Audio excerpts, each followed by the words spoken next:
இயேசு கிறிஸ்துவின் நாமத்தினாலே என்னுடைய அன்பின் வாழ்த்துக்கள். நீங்கள் பாக்கியவான்கள்ங்க.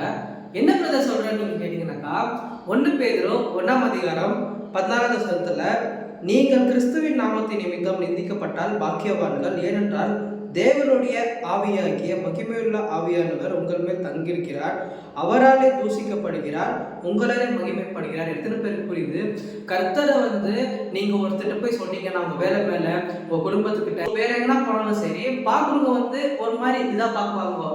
என்ன இத்தனை நாள் இவன் எப்படி இருந்தான், இப்ப எப்படி இருக்கிறான், இப்ப இத்தனை நாள் இவன் பாவத்துல இருந்தான், இப்ப சர்ச்சுக்கு போன உடனே இவன் மனம் தெரிஞ்சுக்கிட்டானா அப்படின்னு கூட சில பேர் பார்க்குவாங்க. இப்படியெல்லாம் உங்களுக்கு நடத்துறாங்களா? இப்படி நடத்துனாக்கா நீங்க பாக்கியவான் நான் சொல்லுங்க. கர்த்தருடைய வார்த்தை சொல்லுங்க.